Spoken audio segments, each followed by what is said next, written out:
Bonjour à toutes et à tous, je suis Françoise Gélassi, secrétaire générale de l'APUFPI. En 2020, nous avons travaillé sur la création de groupes patients régionaux. Nous avons lancé avec Jean-Michel Fourier, président de l'APUFPI, le premier groupe patient en Île-de-France en mars 2021. La région Aquitaine, Rhône-Alpes et Occitanie devraient bientôt voir le jour.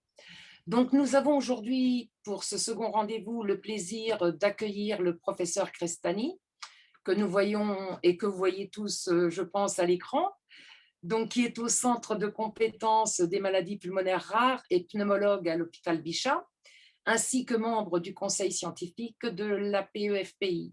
Bonjour, professeur Crestani, et merci d'avoir accepté de nous rejoindre malgré votre planning chargé pour nous parler de la fibrose pulmonaire idiopathique et surtout des avancées thérapeutiques.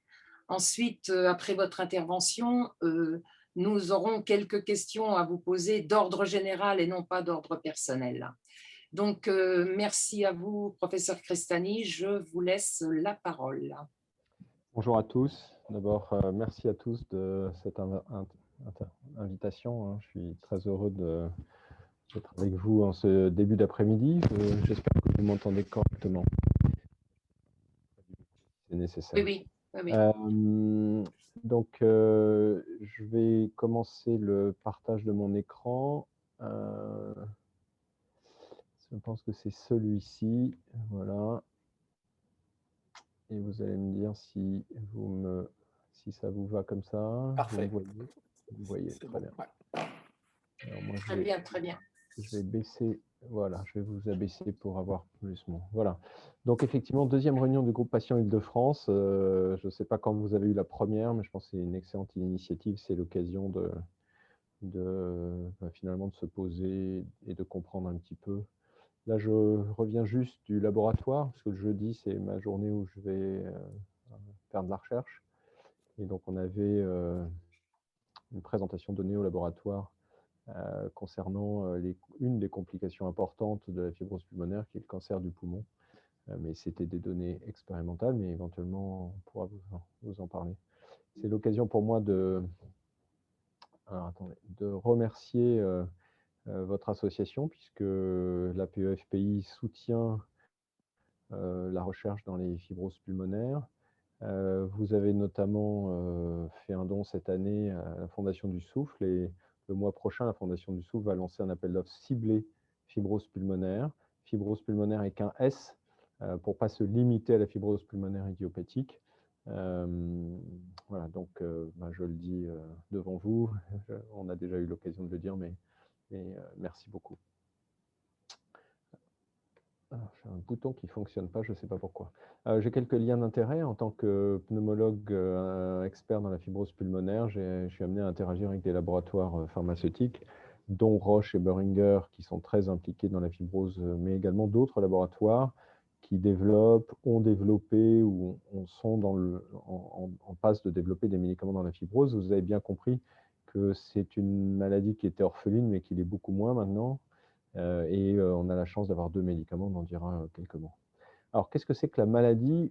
J'espère que je ne vais pas dire des choses trop simples et en même temps trop compliquées, donc peut-être que il ne faut pas que vous hésitiez à m'arrêter s'il y a des choses qui sont trop complexes.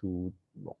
Ça, c'est un scanner normal d'un sujet qui est relativement jeune, en bonne santé, qui n'a pas de problème pulmonaire, qui est un scanner pour une raison différente. Et ça, c'est un scanner de fibrose pulmonaire. Donc, c'est très clair qu'il n'y a pas besoin d'être un très grand docteur pour comprendre que autant ce poumon et celui-là ne peuvent pas avoir la même fonction. Et donc, on a sur ce scanner l'image typique de la fibrose, c'est-à-dire ici les opacités que nous appelons en rayons de miel, donc des cavités kystiques prédominant dans les parties basses et postérieures du poumon, avec ici des réticulations. Il n'y a presque pas de verre dépoli ici, mais par exemple ici, il y a un peu de verre dépoli. Vous avez les 3 éléments sémiologiques habituels. Et cette maladie, elle est rétractile. Le poumon se rétracte. Ce que vous voyez ici, cette ligne, c'est une scissure. Et normalement, quand on est à ce niveau-là, la scissure, elle devrait être ici. Pareil, ici, vous avez une scissure. Elle devrait être là. Et donc là, veut dire que le poumon s'est rétracté du fait de la fibrose. Vous voyez la différence avec un sujet normal. Ici, les échanges se font, là, ils ne peuvent plus se faire. Alors, la fibrose pulmonaire idiopathique, qui est la maladie qu'on vient de voir, c'est une parmi les pneumopathies interstitielles. Les pneumopathies interstitielles, c'est une description morphologique, c'est des maladies du poumon dans lesquelles il y a une infiltration du parenchyme par des substances qui peuvent être notamment de la fibrose.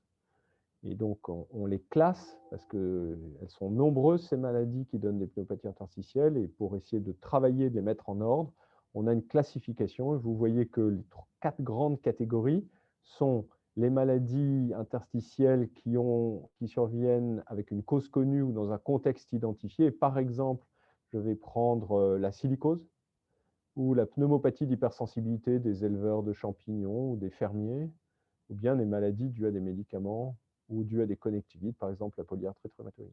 L'autre grande catégorie, c'est la sarcoïdose, qui peut donner des fibroses, mais finalement, heureusement, assez rarement. La troisième catégorie sont des maladies qui individuellement sont rares, mais qui finalement peuvent toucher un certain nombre de patients qui, pour certaines, peuvent évoluer vers la fibrose, mais habituellement, ça n'est pas le cas. Et enfin, le quatrième groupe, ce sont les pneumopathies idiopathiques. Idiopathique veut dire sans cause connue, mais ça ne veut pas dire qu'on ne connaît pas leur mécanisme. Et parmi celles-ci, la fibrose pulmonaire idiopathique qui est la plus fréquente, mais vous voyez qu'il y en a d'autres. Pneumopathie interstitielle non spécifique, notamment, étant la deuxième en fréquence. Alors, vous voyez qu'on utilise dans notre jargon des abréviations qui ne sont pas faciles forcément à comprendre, mais globalement, les deux plus fréquentes ici sont la fibrose pulmonaire idiopathique ou la pneumopathie interstitielle non spécifique. Alors, dans cette classification, il faudrait rajouter les formes génétiques. Les formes génétiques ne seront jamais une 5e catégorie ici, parce qu'en fait, on en trouve dans les différentes catégories qu'on vient de lister ici. Elles peuvent avoir des présentations très différentes. Et par exemple, pour une même mutation dans une même famille, on peut avoir quelqu'un qui aura une fibrose pulmonaire idiopathique, son frère aura une pneumopathie d'hypersensibilité et son oncle une silicose.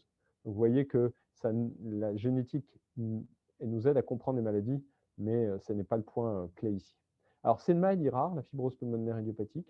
Vous voyez des chiffres d'incidence qui sont de l'ordre de 5 à 10 pour 100 000, et encore à 5, on est probablement assez dans un chiffre qui est habituellement celui de la littérature, hein, mais en France, on a des données qui ont été publiées plus faibles que ça, ce qui fait une prévalence, vous voyez, qui est de l'ordre de 1 pour 5 à 1 pour 7 000. En Europe, on considère qu'il y a jusqu'à 65 000 décès par an par fibrose pulmonaire idiopathique, mais surtout, ce qui est intéressant, inquiétant, et en tous les cas reconnu, c'est que c'est une maladie dont l'incidence augmente. Alors, c'est une maladie qui est liée à l'âge, et ça pourrait contribuer à l'augmentation de l'incidence de la maladie. Vous voyez que fibrose pulmonaire idiopathique, avant 50 ans, c'est très très rare. Ici, ce sont les cas pour 100 000 habitants. C'est très très rare avant 50 ans, et c'est de la prévalence ici. Hein. Et vous voyez que ça augmente avec l'âge, et finalement, ça augmente tellement avec l'âge que quand on est un homme, pelote noire, qu'on a plus de 75 ans, eh ben, on n'est même plus dans les chiffres de maladies rares, on est presque dans des chiffres de maladies fréquentes. Bon. Donc c'est une maladie rare, mais pas si rare quand on s'intéresse à une population qui a plus de 75 ans.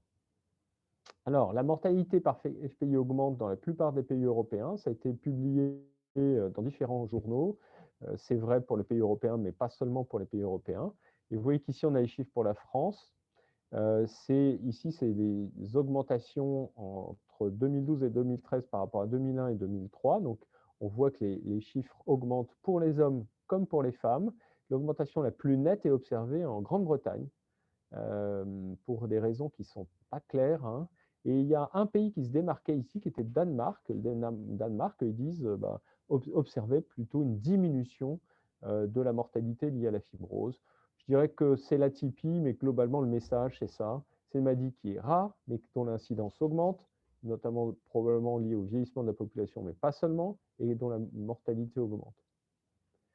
Alors, attention, parce que la FPI en tant que maladie est une maladie rare, mais en fait, la fibrose pulmonaire, ce n'est pas une entité rare. Et ça, c'est un exemple. C'est un scanner fait à quelqu'un qui ne se plaint de rien, dans le cadre du dépistage du tabac et du cancer du poumon chez les fumeurs. Donc, on a pris des sujets qui avaient fumé, qui avaient plus de 45 ans, et ils ne plaignaient de rien. On leur a fait un scan. Et vous voyez que chez 2% des sujets, on va trouver des anomalies qui ressemblent à ce que je vous ai montré tout à l'heure, des réticulations dans les régions sous-pleurales, plus ou moins étendues, et ici, chez celui-ci, il y en a déjà pas mal.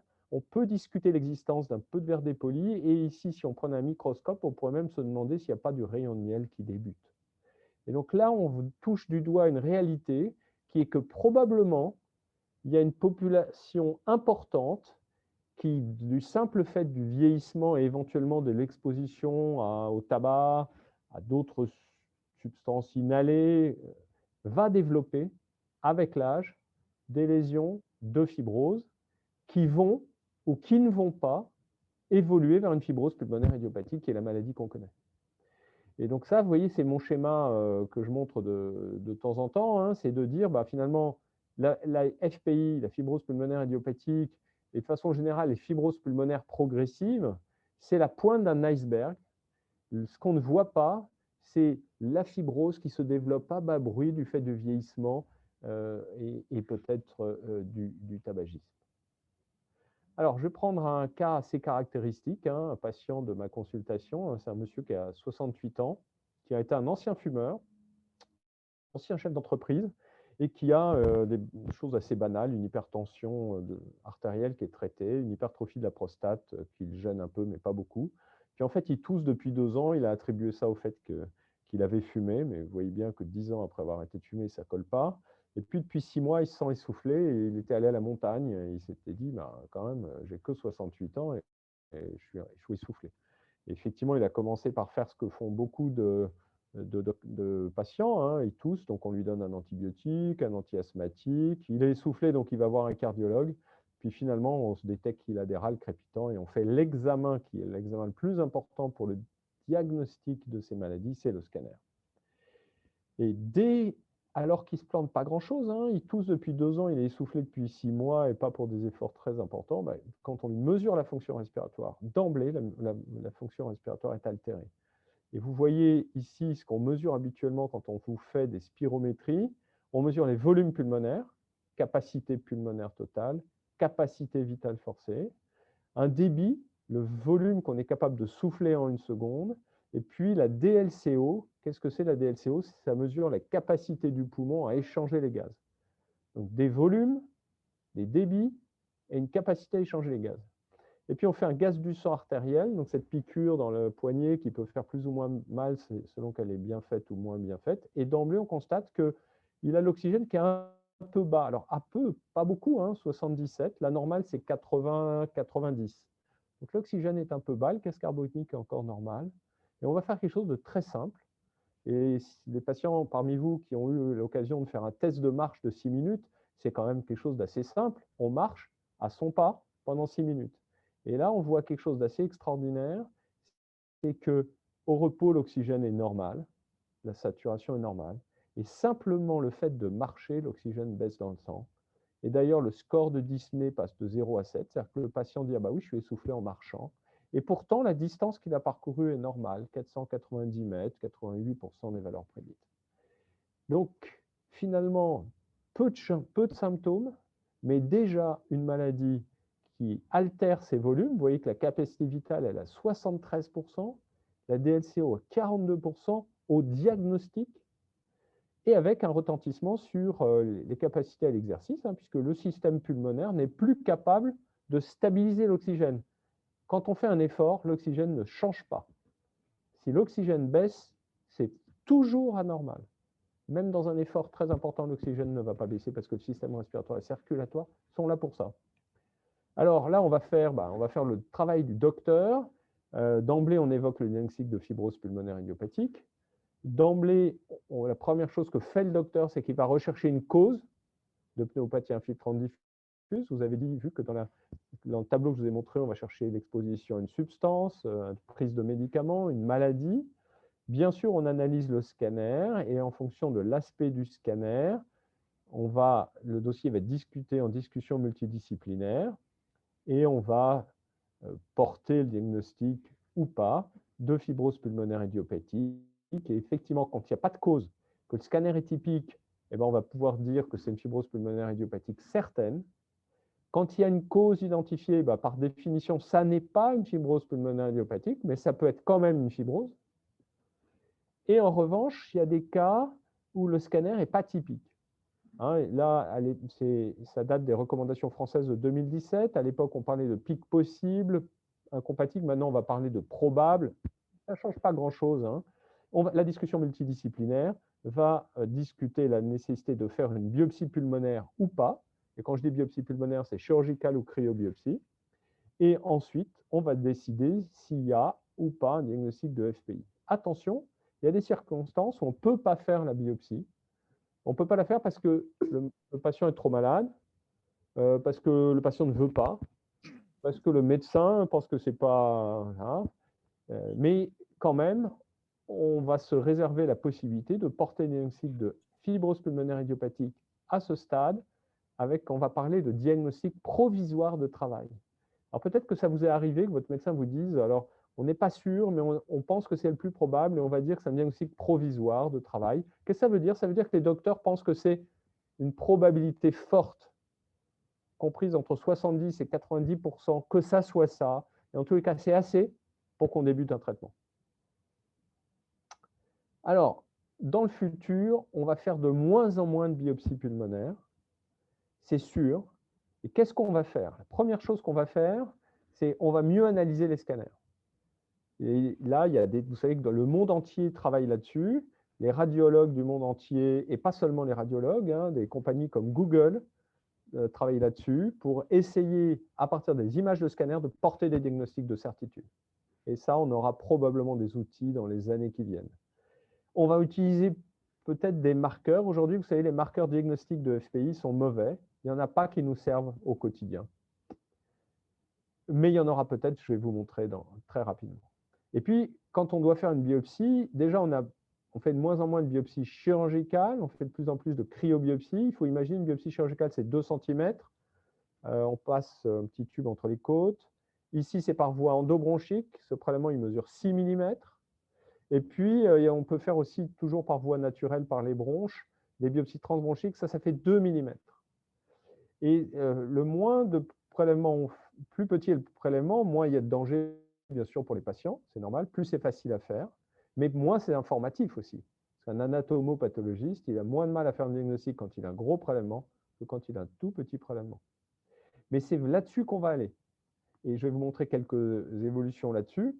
Alors, je vais vous montrer là-dessus. Premièrement, il y a des données actuellement d'une firme américaine qui ne sont pour le moment pas utilisées au quotidien en Europe en tous les cas. Ça va peut-être venir, le problème c'est que c'est assez cher, qui montre que quand on a un scanner douteux ou on ne peut pas faire un diagnostic, eh ben on peut prendre par voie naturelle, avec endoscopie bronchique, une biopsie transbronchique de 2 mm, 2 mm, il y a un risque qui est modéré, faire une analyse moléculaire sur ce prélèvement et dire si c'est quel est le diagnostic histologique, et autrement dit, dire est-ce que ça ressemble à ce que j'ai dans la fibrose pulmonaire idiopathique, c'est-à-dire une UIP, ou bien si c'est autre chose. Et donc ça, déjà, ça peut permettre sans doute d'éviter des biopsies pulmonaires. Alors vous allez me dire, puisque ça permet d'éviter les biopsies pulmonaires, ça permet d'éviter des hospitalisations, des accidents, donc effectivement, ça doit être économiquement viable. Effectivement, c'est pour ça que les Américains ont été autorisés à l'utiliser. L'autre chose qui va arriver probablement assez rapidement, c'est l'analyse de l'air exhalé. Les patients parmi vous qui vous écoutent, vous avez fait des tests du souffle. Vous avez donc respiré, soufflé dans des valves qui sont comme ça. On met sa bouche ici, on souffle là-dedans, et puis c'est relié à un enregistreur et ça permet de mesurer justement ce que je vous ai dit, la capacité vitale, le VMS, etc. Et donc il y a plein de compagnies dans le monde qui essaient de développer des analyseurs de l'air. Et ça, c'est un appareil qui a été développé par une compagnie hollandaise qui s'appelle le Spironose, qui est, vous voyez, branché sur l'appareil de spirométrie. C'est un appareil qui va mesurer le contenu de certaines molécules dans le gaz exhalé, dans l'air exhalé. Il va le comparer à l'air extérieur. Et il envoie ça dans le cloud, hein, et il y a une signature qui est donnée à cette occasion. Et cette signature, Ce qu'il regarde, c'est une signature en termes de composition en composés volatiles organiques. Et en fait, il y a une publication récente de l'équipe hollandaise de Marlies Wissenbeck qui montre qu'en faisant ça, ils sont capables de différencier la FPI de la pneumopathie d'hypersensibilité chronique, ou bien la FPI des connectivites avec atteinte pulmonaire, voire même de la FPI de la PINS idiopathique. Et ça, c'est intéressant parce que c'est des diagnostics qu'on se pose tous les jours dans le staff, en discussion multidisciplinaire. Est-ce que c'est une FPI ou une PHS? Est-ce que c'est une FPI ou une PINS? Si en faisant juste respirer dans une machine, comme ça, en mettant mes lèvres ici, en soufflant dans la machine, je peux avoir la preuve, enfin en tous les cas la signature, et bien là, vous admettrez que c'est ça sera un énorme progrès pour les patients. C'est déjà publié, la machine existe. Après, il faudra la valider dans des études multicentriques, mais c'est extrêmement excitant et ça vraiment porteur d'espoir. Alors, quelles sont les fréquences relatives de différentes maladies? La fibrose pulmonaire idiopathique, c'est intéressant, hein. Quand on regarde ici dans l'étude française, je vous ai dit les grandes classes, vous voyez que quand on prend 100 patients qui viennent nous voir avec une pneumopathie interstitielle, ils sont là, les 100, il y en a 35 qui ont une pneumopathie interstitielle de cause connue. Et la plus fréquente, c'est les connectivites, polyarthrite rhumatoïde, sclérodermie. Un quart à une pneumopathie interstitielle idiopathique, et vous voyez que la plupart, les 2 tiers, c'est des fibroses pulmonaires idiopathiques. Et un autre quart, c'est des sarcoïdoses. Puis il reste ici 15% d'autres diagnostics beaucoup plus rares. Donc globalement, un pneumologue qui voit un patient qui a une pneumopathie interstitielle, il va surtout voir des fibroses pulmonaires idiopathiques, des sarcoïdoses et des fibroses pulmonaires associées aux connectivites, parfois des pneumopathies d'hypersensibilité. Et ce que vous avez compris, c'est que, et c'est en tous les cas, je ne l'ai pas dit clairement, mais je le redis, la discussion multidisciplinaire est l'outil majeur du diagnostic. On va regarder dans la discussion multidisciplinaire les données cliniques, les données d'imagerie, et quand je dis clinique, ça veut dire prise de sang, résultat des EFR, lavage alvéolaire si on l'a fait, l'imagerie, et puis éventuellement la biopsie, si elle a été faite. Mais en fait, comme on en fait de moins en moins, vous comprenez que la vraie discussion multidisciplinaire aujourd'hui, c'est un pneumologue expert qui a interrogé, examiné son patient et qui lui a fait un bilan, un radiologue expert qui examine l'imagerie, et de temps en temps, un anatomopathologique qui vient donner son avis sur des biopsies pulmonaires. Et j'espère que dans le futur, on n'aura plus besoin de faire les biopsies, mais ça, c'est pour les patients que je dis ça. J'aime bien collaborer avec mes collègues anapathes. Alors, ce qui est intéressant, c'est de voir d'où vient cette maladie, comment elle se développe. Vous voyez qu'un poumon de fibrose, c'est ça, hein, c'est très anormal. Ça, c'est un poumon normal ici, la zone normale, et puis la zone très remaniée. Et ce qu'on regarde, quand on regarde ça au microscope, on se retrouve avec des zones comme ici, où on a des foyers de fibroblastes qui s'accumulent, qui sont en train de fabriquer de la fibrose, en fait. Ils sont ici, les fibroblastes qui fabriquent de la fibrose. Mais en fait, même dans les zones ici qui ont l'air normales, en fait, si je les regarde au microscope, elles sont déjà anormales. En fait, la maladie, si elle est très visible ici, elle existe déjà dans ces zones-là. Alors, mon patient, je le reprends, il avait un scanner qui était typique de PIC. On l'a découpé en morceaux entre guillemets, c'est-à-dire qu'en fait, on l'a interrogé, on lui a fait un bilan biologique, on a fait un lavage alvéolaire, on a exclu les causes connues, on a retenu le diagnostic de fibrose pulmonaire idiopathique. C'est ce qu'on fait habituellement. Et vous voyez, dans la plupart des cas, on n'a pas besoin d'aller faire des biopsies. Alors, mon patient, on vient de faire le diagnostic, et j'ai des outils assez simples pour apprécier le pronostic. Un de ces outils, c'est le GAP score. Qu'est-ce que c'est le GAP score? C'est très, très simple comme outil. On regarde le sexe du patient, l'âge du patient, sa fonction, c'est-à-dire la CV et la DLCO. On la met dans le calculateur qui est accessible en ligne. Hein. On appuie sur Calculate et il dit, voilà, le patient, il est en stade 2. Il y a 3 stades, 1, 2, 3. Le pronostic est bien sûr moins bon quand on est en stade 3. Il a un index GAP de 5. Et l'appareil me dit, voilà, le risque de mourir de ce patient, c'est 17% à 1 an, 34% à 2 ans, 48% à 3 ans. Ce patient, il vient d'avoir un diagnostic. Et vous voyez que d'emblée, c'est vraiment un des problèmes de cette maladie qui nous fait, on a tous intérêt, tous ensemble à arriver à faire des diagnostics plus précoces pour éviter d'arriver dans des situations comme ça. Alors effectivement, c'est une maladie qui est grave, hein. La survie des patients, elle est engagée dans les 5 ans qui suivent leur diagnostic. Les autres formes de fibrose qui ne sont pas la fibrose pulmonaire idiopathique, elles vont évoluer plus lentement, mais comme vous voyez, quand on va regarder à 10 ans, il y a déjà des patients qui peuvent mourir de leur maladie. Alors en effet, les patients qui ont une fibrose pulmonaire idiopathique, ils meurent du poumon. C'est malheureusement pas à vous que je vais apprendre ça, hein. Et c'est le poumon, qu'est-ce qui se passe? Eh ben, l'exacerbation survient et en quelques semaines aggrave le poumon à un point où on ne peut plus fonctionner, ou bien c'est la maladie va progresser et l'essoufflement va s'aggraver, la fibrose va s'aggraver, on va avoir besoin d'oxygène, ou bien va survenir une complication, par exemple un cancer. Vous voyez qu'au Japon, dans cette série, il y avait 10% des patients qui mouraient d'un cancer du poumon. Ou alors, il va y avoir d'autres maladies, notamment des maladies cardiovasculaires. Mais globalement, c'est une maladie pulmonaire et c'est la progression pulmonaire qui va avoir des conséquences. Alors effectivement, c'est une maladie, ce schéma, je ne l'ai pas inventé, hein, c'est toujours le même qu'on montre.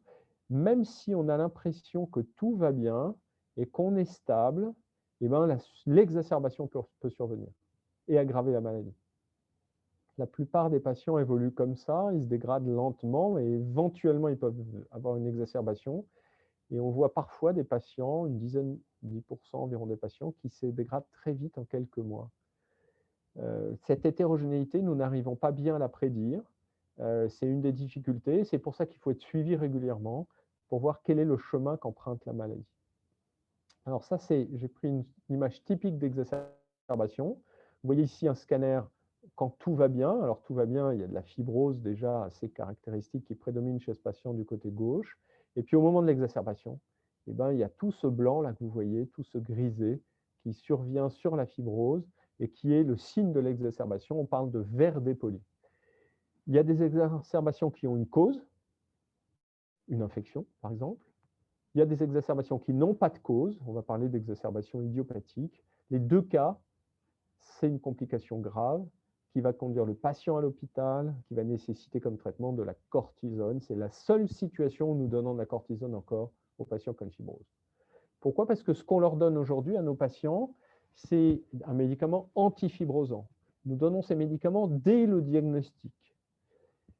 Nous proposons ce traitement même lorsque la maladie semble non évolutive parce que vous allez voir pourquoi, il y a un bénéfice potentiel. Les deux médicaments, Esbriet ou Ofev, nintédanib ou pirfénidone, ont la même puissance d'efficacité. On estime qu'ils vont diminuer d'environ 50% la vitesse d'évolution de la maladie. Comment je mesure la vitesse d'évolution de la maladie? Je regarde la décroissance de la capacité vitale. Là, sur un an, dans un essai thérapeutique, vous voyez que c'était de l'ordre de 250 millilitres. Et quand on donne la pirfénidone, on ne perd que 160. Le bénéfice est de l'ordre de 40%. Avec le nintédanib, de la même façon, un bénéfice qui est de l'ordre de 50%. On estime globalement que les deux médicaments ont la même puissance d'efficacité sur la maladie. Alors, quels sont les messages assez simples qu'on peut retenir sur les traitements antifibrosants? Outre le fait qu'ils ralentissent l'évolution de la maladie, ils diminuent le risque d'être hospitalisé pour un problème respiratoire. On va moins à l'hôpital. Ils diminuent le risque d'exacerbation. C'est assez clair, surtout quand la maladie est évoluée. Ils améliorent peut-être également le pronostic en cas d'exacerbation, à tel point que maintenant, on ne les arrête plus, les antifibrosants, si le patient fait une exacerbation. Ils améliorent la survie, ça c'est assez clair. Le gain estimé, c'est difficile d'estimer le gain, mais on l'estime entre 2 et 3 ans. Et ce qui est très intéressant, c'est que tous les registres qui ont regardé ça trouvent la même chose. Le registre australien, le registre européen, des séries coréennes, vous voyez, donc des continents différents, mais globalement, le même message. La survie des patients qui prennent les antifibrosants par rapport aux patients qui n'en prennent pas, pareil ici, est meilleure, en tenant compte des facteurs de risque de complications autres, la sévérité de la maladie, l'âge. En tenant compte de ça, le fait de prendre un médicament améliore le pronostic. Donc, vraiment, pour nous, diagnostic de fibrose pulmonaire idiopathique, ça veut dire traitement antifibrosant. Alors, il y a quelques données qui suggèrent qu'il pourrait diminuer la toux, notamment pour la pirfénidone. Malheureusement, souvent, ce n'est pas perçu par les patients. Il n'améliore pas l'essoufflement en revanche. C'est-à-dire qu'on est essoufflé, on est toujours essoufflé quand on prend son traitement. Et donc là, pour le traitement de l'essoufflement, ce n'est pas l'antifibrosant, c'est la réhabilitation. Et donc là, c'est réhabilitation doit être proposée aux patients. Ils peuvent avoir des effets indésirables, c'est absolument clair, et il faut absolument les prévenir. Et un des éléments clés qu'on peut faire et que doit faire le docteur avec son patient, c'est adapter les doses. Et les deux médicaments permettent d'adapter les doses. Alors, ce qui est maintenant intéressant, c'est que ces médicaments qui ont été validés dans la fibrose pulmonaire idiopathique, on sait maintenant qu'ils sont également efficaces dans d'autres formes de fibrose, pour la sclérodermie, et là, une nintédanib, même une AMM ici, pour les fibroses pulmonaires progressives, c'est-à-dire des patients qui ont une fibrose qui n'est pas une fibrose idiopathique, mais qui progresse au cours du temps. Si on lui donne un traitement antifibrosant, il va avoir un bénéfice en termes de fonction respiratoire. Et c'est vrai pour les connectivites, pour les PINS, les pnéumopathies d'hypersensibilité, toutes ces maladies que je vous ai listées tout à l'heure, qu'on différencie de la fibrose pulmonaire idiopathique, mais qui peuvent bénéficier de ces traitements.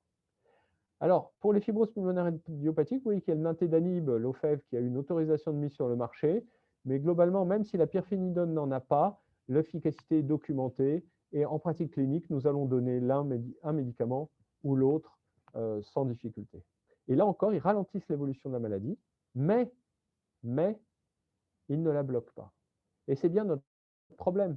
C'est que je donne à mes patients, et on vous donne des médicaments qui ralentissent la maladie, et on vous dit, mais attention, ça ralentit, mais ça continue à progresser. Et donc là, il y a absolument une nécessité d'autres traitements. On est tous d'accord là-dessus. Il faut faire mieux. C'est déjà bien, mais il faut faire mieux. Alors, comment faire mieux? Alors, on peut essayer de faire mieux en essayant de comprendre la maladie. Bon, je ne vais pas rentrer tellement dans les détails globalement, mais on pense que la maladie, c'est une maladie qui naît dans l'épithélium pulmonaire, qui vieillit, qui est susceptible, qui va rencontrer des substances, des virus par exemple, et qui va faire qu'il y a des fibroblastes qui vont s'accumuler dans le poumon, qui vont remodeler la matrice. Alors, on sait à peu près comment fonctionne le nintédanib, l'Ofev, et la pirfénidone, esbriet, ici. Ils vont agir aux différents niveaux, ils vont cibler les fibroblastes, cibler potentiellement les pneumocytes de type 2, éventuellement cibler d'autres cellules qui s'appellent les macrophages. Et ça, on comprend. Si on prend ce schéma, à ce moment-là, on peut se dire, est-ce qu'on a d'autres médicaments qui pourraient cibler ces voies? Et en effet, c'est ce qui se passe actuellement. C'est-à-dire que les compagnies qui développent des médicaments, des nouveaux médicaments, ils démontrent leur efficacité dans des modèles et en vérifiant que ça rentre bien dans ce schéma. Alors, je vais prendre deux molécules parce que je ne peux pas rentrer dans tout, bien sûr. La première, c'est la pentraxine, une molécule recombinante, ça s'appelle également, le nom de code c'est PRM151. La pentraxine, vous en avez dans le sang. Tout le monde en a dans le sang. Là, le labo en a fabriqué une recombinante, il le perfuse, et qu'est-ce que fait cette molécule? En fait, elle empêche la fabrication, entre guillemets, des fibroblastes. La transformation de cellules du sang, monocytes, en fibrocytes, en fibroblastes. Une autre molécule qui est un anticorps monoclonal qui est dirigé contre un facteur qui s'appelle le CTGF, Connective Tissue Growth Factor. Cette molécule va être produite dans le poumon du fait de l'activation des pneumocytes de type 2, de l'activation des fibroblastes sous l'influence du TGF-bêta, une molécule. Eh bien, on pense que cette molécule vient agir ici dans cette communication pathologique entre le pneumocyte de type 2 et le fibroblast et dans l'activation des fibroblastes qui sont là. Mais vous voyez qu'il y a beaucoup d'autres molécules qui sont en cours d'investigation, qui vont pour certaines cibler directement le fibroblast, d'autres cibler directement le pneumocyte de type 2, d'autres ensuite agir sur les macrophages, qui sont des cellules qui nous protègent dans l'alvéole. Alors, j'en ai choisi deux que je vais vous montrer parce qu'elles sont en cours de développement. Elles atteignent la phase 3 du développement, qui est la dernière phase de démonstration d'efficacité avant d'être disponible pour les patients. Et donc, l'anticorps anti-CTGF, dans la phase 2, il a montré qu'il était capable d'inhiber fortement la progression de la fibrose chez les patients. Alors ici, c'est la capacité vitale forcée exprimée en pourcentage de la théorique ou en millilitres. Peu importe, vous voyez qu'il y a une inhibition qui apparaît assez claire quand on la donne aux patients. Et pour la pentraxine, Quand c'était administré aux patients, vous voyez ici que ici, c'est la modification de la capacité vitale, encore une fois. Eh ben, les patients qui reçoivent le placebo ont un déclin de 5% de leur capacité vitale, elle n'est que de 2% chez les patients qui reçoivent le médicament. Et cet effet, on l'observe que les patients reçoivent déjà un antifibrosant ou n'en reçoivent pas. Donc, deux molécules potentiellement intéressantes, les deux s'administrant par voie intraveineuse, malheureusement, je dirais. Alors, qu'est-ce qu'il y a comme molécules en cours? Il y en a beaucoup. Hein. Là, j'ai pris juste ce qu'on avait, nous, en cours ou prévu dans notre centre. Alors, il y en a 6 en ce moment, mais en fait, il y en a toujours qui arrivent et d'autres qui s'arrêtent, etc. Vous voyez la diversité. Danazol, qu'est-ce que c'est? C'est un androgène de synthèse. Pourquoi? Eh bien parce qu'on le réserve dans une étude chez les patients qui ont une fibrose génétique liée à une mutation du télomère. Très spécifique, vous voyez. Hein, on ne parle pas de toutes les fibroses, seulement celle qui est d'origine génétique. Inhibiteur de tautoxine, un médicament par voie orale. Malheureusement, nous, actuellement, on en a un dont l'étude commence, mais on en a vu un autre au préalable. L'étude s'est arrêtée au bout de 6 mois parce qu'il était apparu des effets indésirables cardiovasculaires. La pentraxine, je vous l'ai dit, par voie intraveineuse. L'anti-CTGF, je vous l'ai dit. L'inhibiteur de galectine, c'est un médicament qui s'administre par voie inhalée. C'est très intéressant dans la maladie. Et enfin, un anticorps dirigé contre des lymphocytes B qui s'administre par voie sous-cutanée. Alors, cette étude-là, elle est arrêtée. Le laboratoire a arrêté le développement pour futilité. Ils ont regardé et ils ont vu qu'il n'y avait pas de différence. Donc, ça ne marchait pas, quoi. Cette étude-ci, elle a été arrêtée parce qu'il y avait des problèmes de tolérance à la forte dose. Ça va probablement être repris à une dose intermédiaire. Mais bon, ça, c'est la vie, c'est normal. Il y a des nouvelles molécules. On fait phase 1, on fait phase 2. Ensuite, on passe en phase 3. Ben, c'est comme ça que ça a marché pour la pyrphénidone. C'est comme ça que ça a marché pour le natédanib. Je n'ai pas de doute qu'à la fin, on aura un troisième médicament et un quatrième médicament. Et en fait, il y a d'autres questions qui se posent. Hein. Nous participons à l'étude nationale qui est coordonnée par Vincent Cotin en France, qui pose une question très simple. Monsieur D, dont on a vu le dossier tout à l'heure, je lui ai donné un premier antifibrosant. Je le surveille, il se dégrade. Le patient, il vient me voir, il me dit, Monsieur Crestani, vous êtes bien gentil, mais moi, je progresse, je veux changer de traitement. Et là, je ne suis pas capable de lui dire s'il vaut mieux garder le médicament, changer de médicament, ou bien mettre les deux ensemble. Et donc, c'est l'objet de l'étude qui s'appelle Progression, où on pose une question très simple. Ben voilà, le patient progresse. Est-ce qu'il vaut mieux continuer avec le même médicament, changer de médicament ou les mélanger? Il faut beaucoup de patients, mais on va voir si on arrive à faire cette étude. Alors, bien sûr, il n'y a pas que les antifibrosants pour soigner ces maladies-là. J'ai déjà dit le mot de réhabilitation. C'est absolument crucial de bénéficier d'une réhabilitation lorsqu'on a une fibrose pulmonaire et qu'on est essoufflé, avec éventuellement aidé par de l'oxygène. Il est absolument crucial de prendre en charge les comorbidités, je vais y revenir. Le traitement de la toux est très difficile. C'est peut-être une situation où on peut parfois donner des petites doses de corticoïdes. Parfois, on va être obligé de parler de transplantation pulmonaire. Vous savez qu'en France, la limite d'âge varie, mais globalement, on l'envisage encore jusqu'à 70 ans chez des patients qui n'ont rien d'autre, pas d'autres maladies que la fibrose pulmonaire idiopathique. Et puis, parfois, il faut savoir aller aux soins palliatifs. Alors, les soins palliatifs, ça fait peur, mais en fait, ces soins de confort, c'est mieux, ça fait moins peur. Ils peuvent être utiles de toute façon. Alors, il y a d'autres progrès quand même. Il y a 2 progrès très importants qui ont eu lieu là très récemment. Premier progrès, c'est une étude qui a regardé l'hypertension pulmonaire, PH, Pulmonary Hypertension, chez les patients qui avaient des pneumopathies interstitielles. D'accord? Donc, c'est un groupe de patients très particulier. C'est des gens qui, en général, ont une fibrose et qui ont une hypertension pulmonaire mesurée par un cathétérisme. Hein. Donc, on leur fait un cathétérisme cardiaque, on mesure la pression de l'artère pulmonaire, on voit qu'elle est élevée, supérieure à 25. Et puis, ils sont essoufflés. Et ils ont une fonction qui est altérée. Et alors, ces patients, dans l'étude qui a été publiée dans le New England cette année, ils ont reçu un médicament inhalé qui s'appelle le treprostinil. Alors, ce n'est pas un nouveau médicament, c'est un médicament qui a déjà démontré son efficacité dans l'hypertension pulmonaire dite idiopathique, sans fibrose. Et là, vous voyez, quand même, c'est assez dur comme traitement.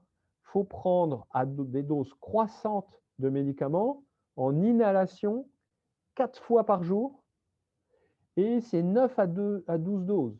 Donc, c'est compliqué, lourd. Par contre, regardez ce que ça fait.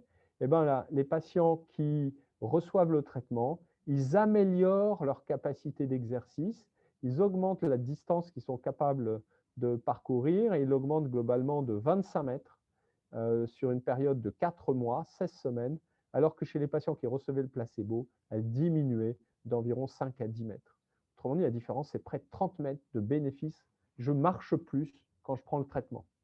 Alors ça, du coup, aux États-Unis, ils ont donné, le médicament a été approuvé aux États-Unis pour le traitement des fibroses pulmonaires qui ont une hypertension pulmonaire. Vous voyez bien le produit, hein. On met le produit dans le réservoir ici, c'est un aérosol, on respire dans l'appareil, il faut le faire 4 fois par jour, tous les jours, et le bénéfice, c'est je marche un peu mieux.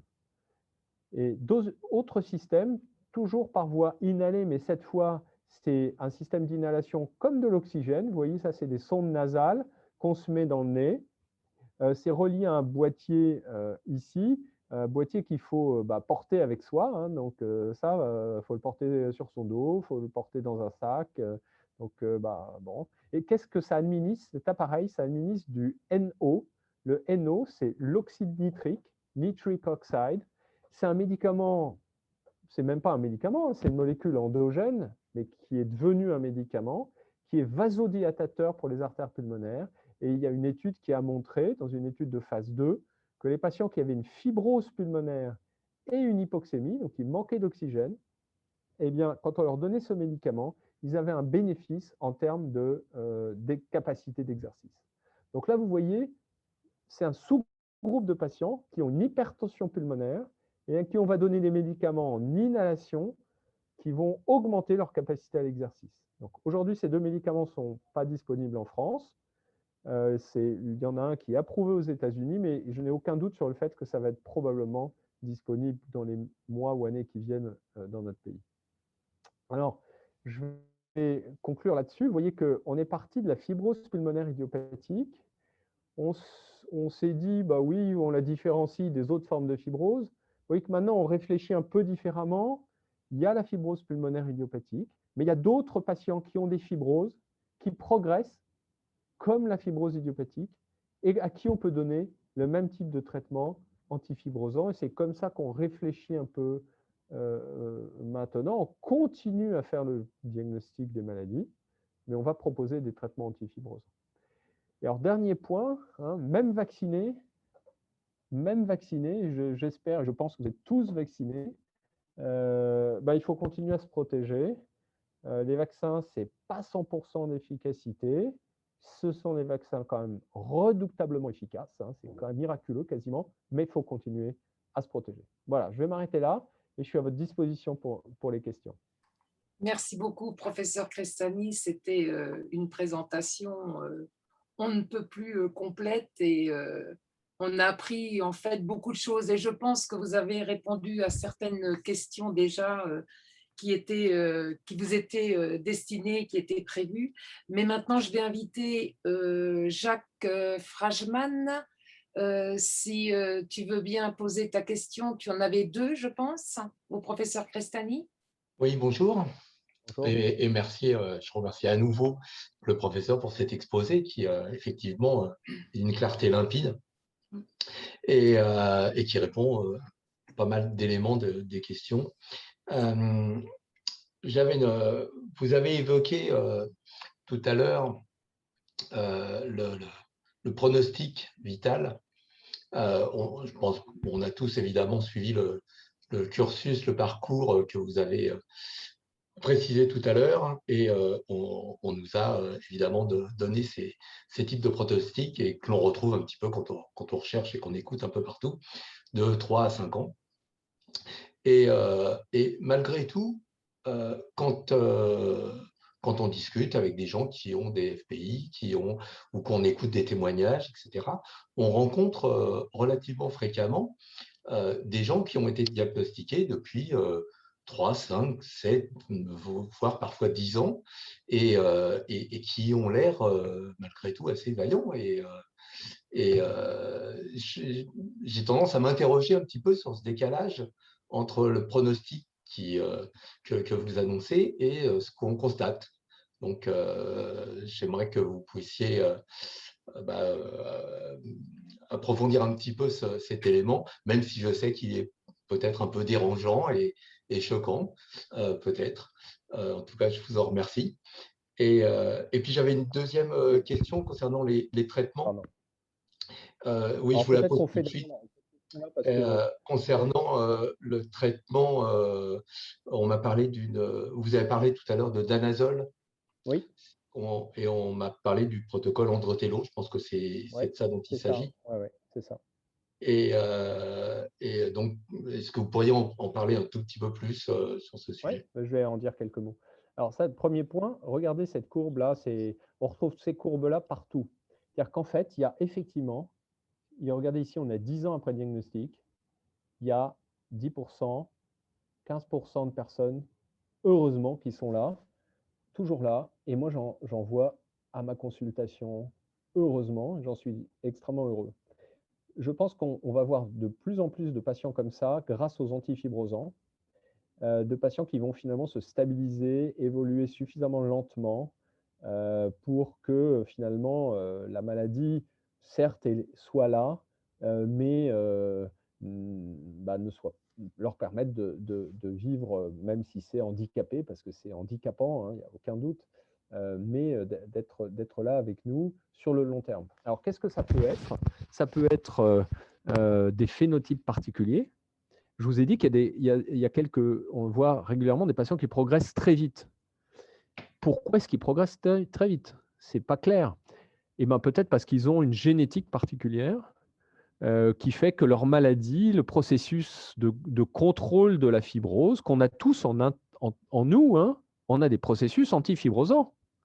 Et ben peut-être que chez eux, le processus antifibrosant est défaillant, alors que chez ces patients-là, le processus antifibrosant est particulièrement efficace.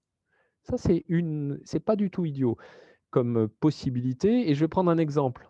Pourquoi est-ce qu'on évite de donner aujourd'hui de la cortisone à forte dose et des immunosuppresseurs aux patients qui ont une fibrose pulmonaire idiopathique? Parce qu'on s'est rendu compte que quand on leur donnait ces traitements-là, on avait une accélération de la maladie.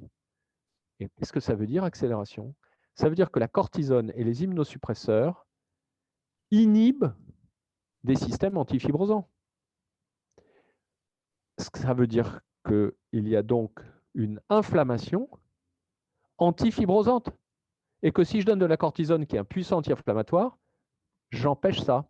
Donc c'est peut-être ça. Et ça, c'est intéressant parce que vous avez raison de dire peut-être qu'on pourrait s'intéresser à ces gens-là qui ont une maladie qui va lentement. Et si la maladie elle va lentement, c'est peut-être parce qu'il y a des voies antifibrosantes activées chez ces gens-là et qu'on pourrait en tirer information, nouvelle idée pour les traitements, etc. Alors ça, c'est un point.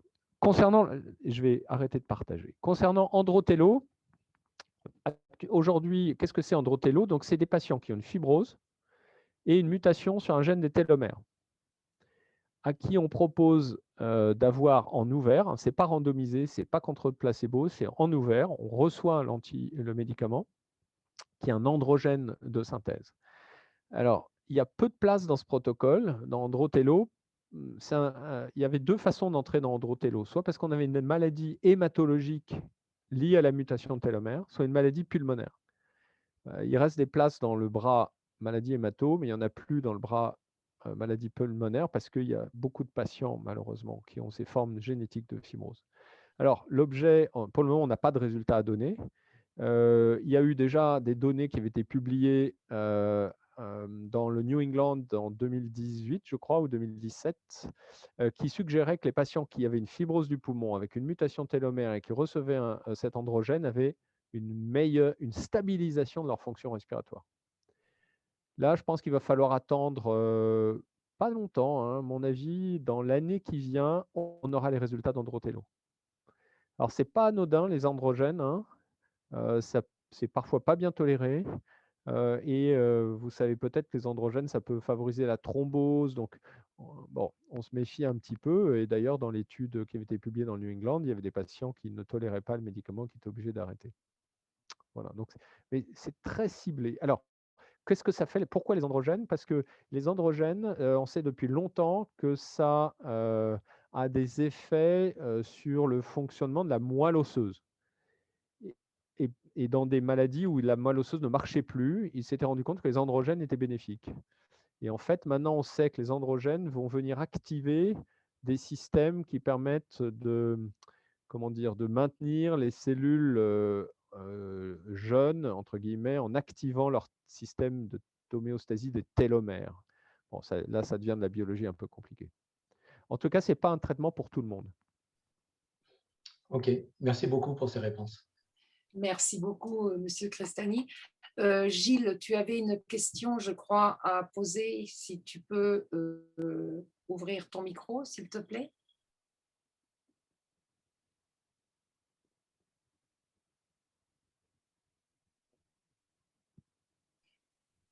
On ne Ça y est, t'entend pas. j'ai trouvé. Non, moi, ça coïncide. Bonjour. Ça coïncide. Bonjour. C'était pas à propos de l'oxygénothérapie. À quel niveau c'est nécessaire? C'est surtout ça à peu près pour savoir dans les par rapport à la DLCO ou la capacité. Pardon? Quand est-ce qu'il faut en donner si vous... Oui, à peu près à quel... La question que vous posez, à partir de quand on va en donner aux patients? Oui. Alors, quand est-ce qu'on va... Attends, excusez-moi, il y a mon téléphone qui sonne, je coupe. Voilà. Alors, c'est une question très importante. Porter de l'oxygène, il y a des patients qui refusent. Là, je vois quelques-uns sur les écrans là, qui ont de l'oxygène. Il y a des patients qui refusent. Ils disent bah, moi, j'en veux pas. Pourquoi? Parce que je veux pas que j'aille acheter ma baguette et qu'on me dise celui-là, il est bizarre, il a de l'oxygène. Donc, c'est vécu comme un stigmate, ce que je peux comprendre. Et on ne sait pas aujourd'hui si prendre de l'oxygène, ça permet de vivre plus longtemps avec la maladie. Vous pourriez dire bah, c'est bizarre quand même, c'est quand même un traitement, on ne l'a pas inventé hier. Eh bien, il n'y a pas eu d'étude qui a regardé si d'avoir de l'oxygène et à partir d'un certain niveau qu'on pourrait définir, modifier la survie des patients. Donc, on est très embêté, c'est-à-dire que moi, je ne peux pas dire à un patient, vous devez le prendre maintenant parce que ça améliore la survie. On sait que l'oxygène, ça améliore la survie des patients qui ont une insuffisance respiratoire chronique due à la BPCO, bronchopneumopathie chronique obstructive, donc une maladie qui en France est essentiellement due au tabac. Dans cette maladie, on sait depuis les années 70 que lorsque l'oxygène est inférieur à 55 mm de mercure sur le gaz du sang, alors ça améliore la survie de prendre de l'oxygène. Ou bien lorsque l'oxygène est inférieur à 60 mm de mercure sur le gaz du sang et qu'il y a une autre anomalie, par exemple une hypertension dans les artères du poumon. Mais si l'oxygène est supérieur à 60, aucun bénéfice en termes de survie, même dans la BPCO.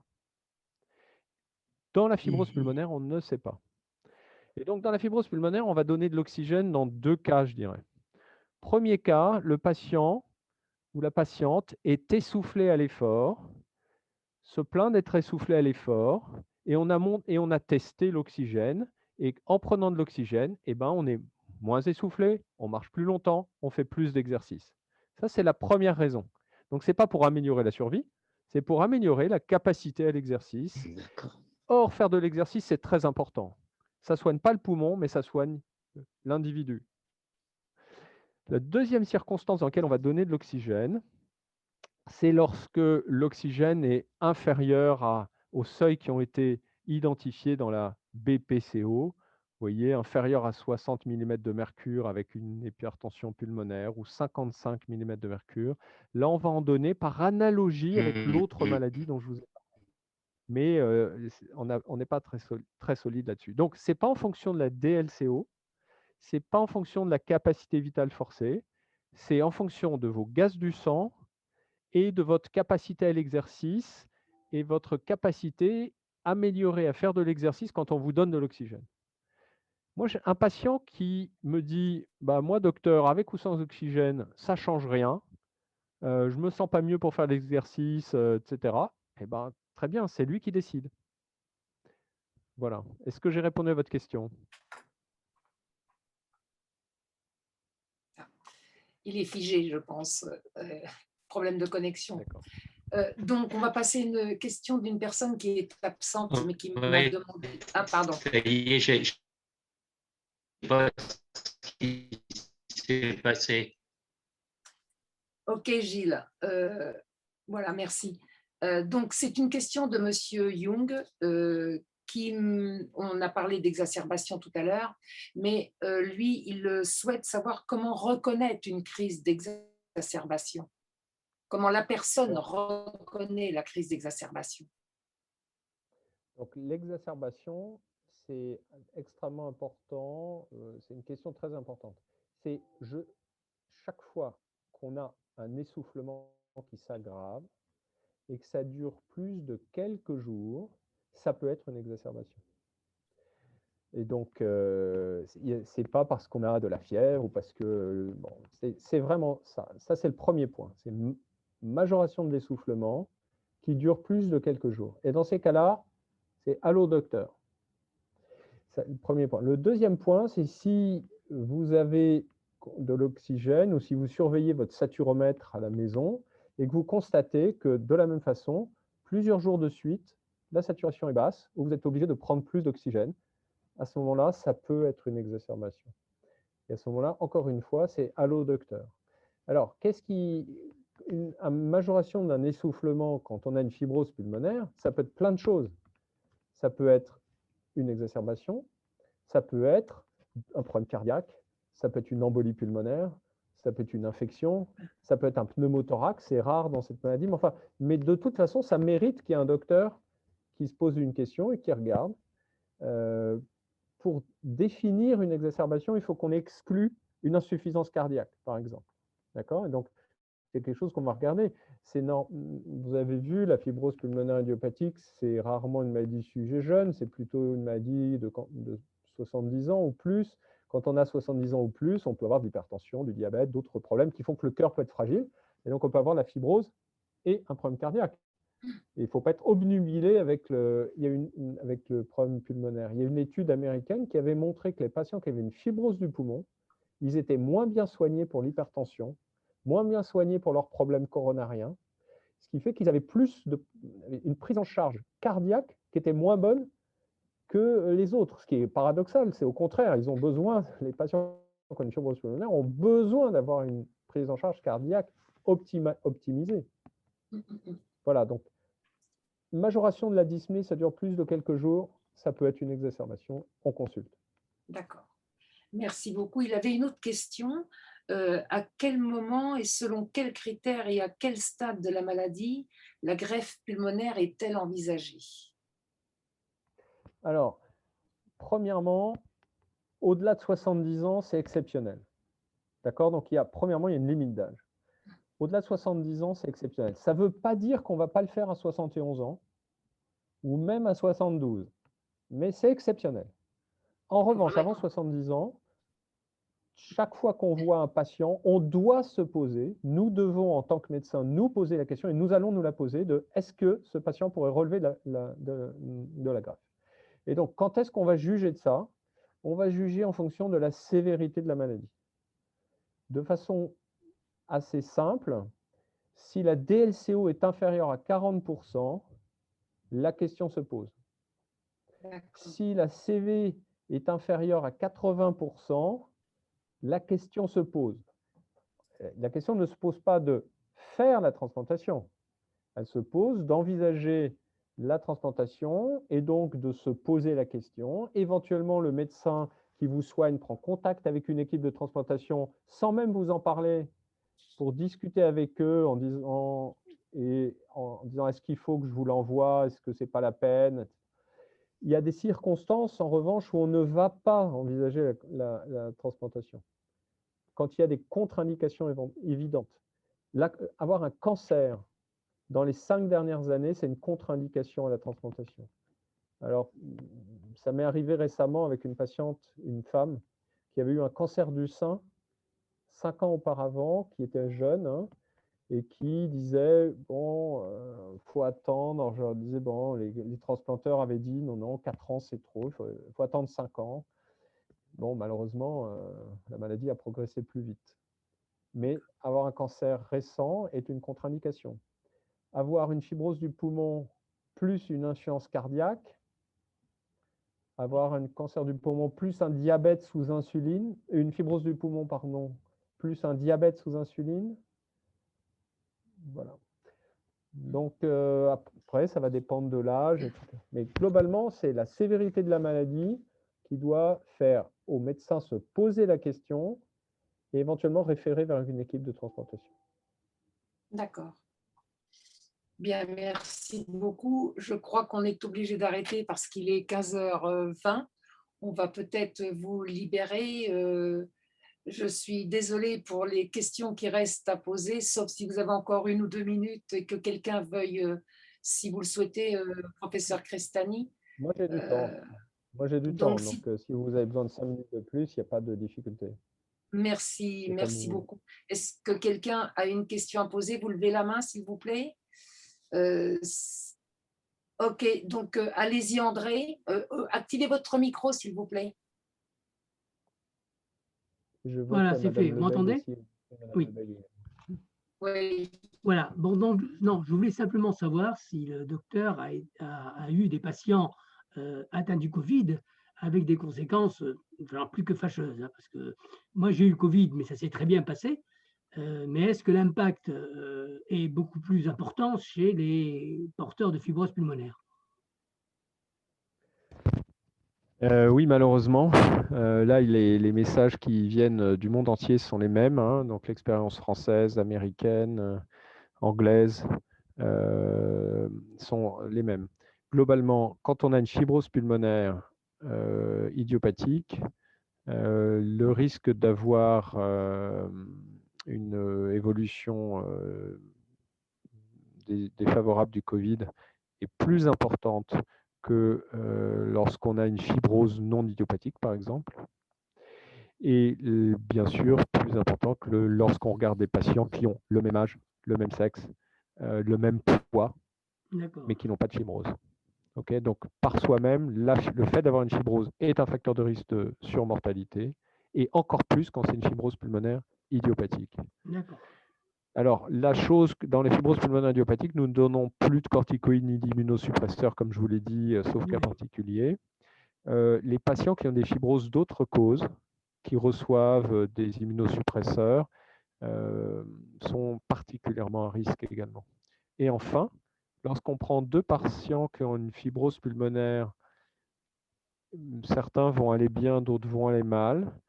La sévérité de la maladie est un élément fondamental. C'est-à-dire que le risque est majeur lorsque la maladie pulmonaire est plus sévère au moment où survient le Covid. Et donc, effectivement, j'ai eu des patients qui n'ont eu rien du tout. C'est-à-dire qu'ils avaient leur fibrose, ils ont fait le Covid, ils ne s'en sont même pas rendus compte quasiment. Et d'autres, malheureusement, qui sont décédés. D'accord. Merci.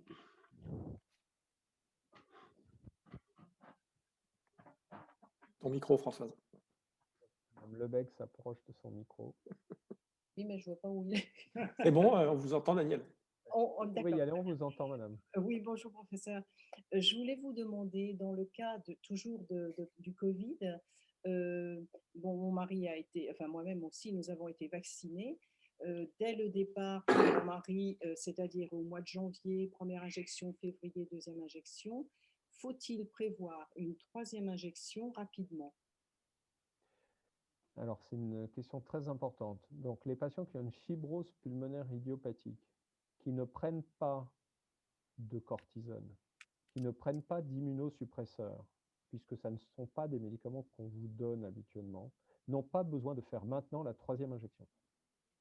Les patients qui ont une fibrose pulmonaire d'autres causes, par exemple une sclérodermie, par exemple une polyarthrite rhumatoïde, qui reçoivent des immunosuppresseurs, ceux-là doivent faire la troisième injection.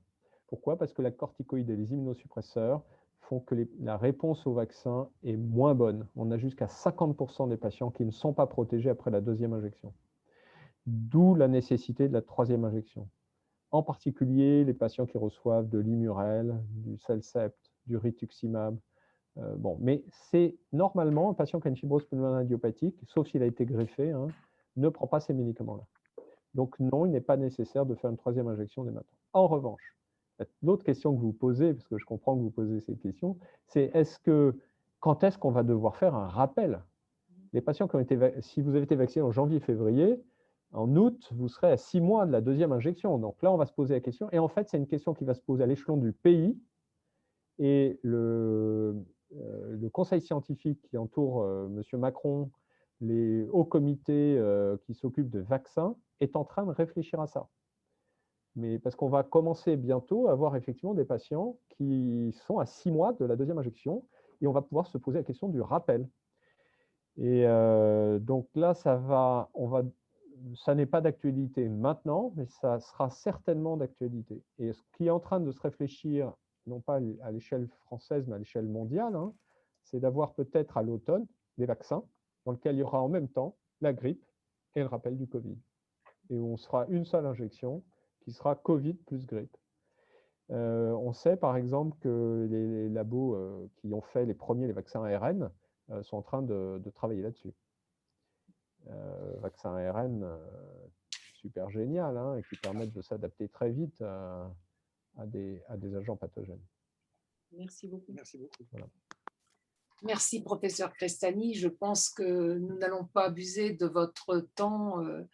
Vous nous avez consacré une grande partie de la réunion et nous vous remercions au nom de tous les participants et de la communauté de patients. Merci, professeur Crestani, pour toutes ces informations claires, limpides, précises et très, très bonnes pour nous. Et comme vous le savez, nous ne vivons pas toujours très bien au quotidien, donc vos informations nous sont d'une grande utilité pour notre morale. Et vous savez qu'avec cette maladie, que ce soit au niveau physique ou moral, donc merci de nous avoir consacré du temps pour répondre à nos nombreuses questions. Je vous dis à très bientôt avec un très grand plaisir et bravo pour cette intervention qui nous a ouvert beaucoup. Merci. Merci beaucoup. Merci à vous. Merci à vous. Merci pour votre soutien répété au cours du temps. Et vraiment, nous, on fait ce qu'on peut, mais avec vous, on peut faire beaucoup plus. Donc, je crois qu'il faut qu'on se serre la main. Je vous souhaite une excellente journée. Merci à tous. Merci à vous. Au revoir, à très bientôt. Merci.